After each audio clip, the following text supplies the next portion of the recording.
মেকআপের পরে সঠিকভাবে মেকআপ তোলাটাও কিন্তু খুবই জরুরি। আর আমাদের ফেসে যে পোরস গুলো রয়েছে না, সঠিকভাবে মেকআপ না তোলার কারণে পোরস গুলো ব্লকড হয়ে যায়। এর ফলে সেখানে ময়লা জমে জমে আমাদের ফেসে পিম্পল, ইচিং, র্যাশেস এর মতো বিভিন্ন প্রবলেম দেখা দেয়। আর আমাদের ফেসটা অনেক ডাল হয়ে যায়।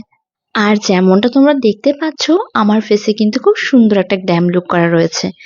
এবার আমি তোমাদেরকে দেখাবো কি কি জিনিস ব্যবহার করে তোমরা খুব সহজে মেকআপটা রিমুভ করতে পারবে।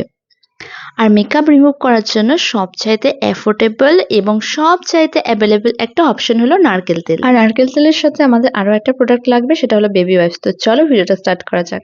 মেকআপ রিমুভ করার আগে একদম প্রথমে আমাদের যে কাজটা করতে হবে সেটা হলো, আমরা যদি নোজ পিন পরে থাকি, টিপ পরে থাকি, আইল্যাশ অথবা লেন্স পরে থাকি, সেগুলোকে খুলে নেওয়া। তো এবার আমি নারকেল তেলটাকে আমার হাতের তালুতে বেশ একটা হেলদি কোয়ান্টিটিতে ঢেলে নেব।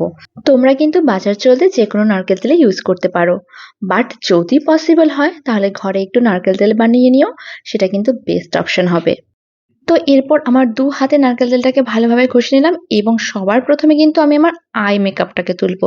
যেহেতু আই মেকআপটা একটু হেভি হয় এবং আমাদের আইল্যাশের মধ্যে মাস্কারা, আইলাইনার, কাজল এসব লাগানো থাকে, তো তাই প্রথমেই আমার আইল্যাশগুলোকে নারকেল তেল দিয়ে একটু ভিজিয়ে নিলাম, যাতে পরে যখন আমি ওয়াইপস দিয়ে এটাকে মুছবো সেটা যেন খুব সহজেই উঠে যায়। এরপর আমার লিপসগুলোকে হালকা হাতে রাব করে নিলাম, আর এখানে দেখো আমার লিপস্টিকটা কত সুন্দর গলে একদম উঠে গেছে। এরপর আমি আমার বাকি ফেসটাকেও একদম সেম প্রসেসে হালকা হাতে রাব করে নিয়েছি। কোনো রকম বেশি ঘষাঘষি করার কিন্তু দরকার নেই, একদম হালকা হাতে রাব করলেই তোমার পুরো মেকআপটা খুব সুন্দরভাবে উঠে যাবে। এবার জাস্ট দেখো, আমার স্কিন থেকে পুরো মেকআপটা কিন্তু একদম গলে পুরো উঠে গেছে। এবং দেখো আমার আঙুল দিয়ে আমি যখনই এটাকে সরিয়ে নিলাম, আমার স্কিন থেকে কিন্তু এটা পুরো একদম আলাদা হয়ে গেল।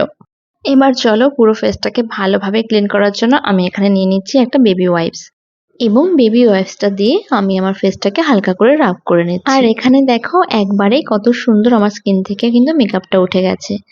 আর নারকেল তেল ইউজ করলে যে লং লাস্টিং মেকআপগুলো হয় না, কিংবা ধরো প্যানস্টিক, প্যানকেকের যে মেকআপগুলো হয়, একটু চওড়া বেসের মেকআপগুলো হয়, সেটাও খুব সহজেই উঠে যায়। এরপর আমি আরও একটা টিস্যুর মধ্যে একটু নারকেল তেল নিয়ে আমার আইল্যাশগুলোকে পরিষ্কার করে নিচ্ছি, এবং এখানে দেখো একবার স্মাচ করার পরেই আমার আইল্যাশ থেকে পুরো মাস্কারাটা একদম ভালোভাবে রিমুভ হয়ে গেল। আমার ফেস থেকে কিন্তু পুরো মেকআপটা খুব ভালোভাবে রিমুভ করা হয়ে গেছে। এরপর যেটা করতে হবে সেটা হলো, আমার ফেসটাকে খুব ভালোভাবে একটা ফেস ওয়াশ দিয়ে ধুয়ে নিতে হবে, এবং after makeup face wash choose করাটাও কিন্তু খুবই গুরুত্বপূর্ণ একটা বিষয়। এমন একটা ফেস ওয়াশ চুজ করবে যেটা তোমাদের স্কিনকে ডিপলি ক্লিন করবে। আর তোমরা যদি ন্যাচারালি স্কিনটাকে ক্লিন করতে চাও, সেক্ষেত্রে তোমরা বেসন তার সাথে টক দই মিশিয়ে কিন্তু ফেসটাকে ওয়াশ করে নিতে পারো।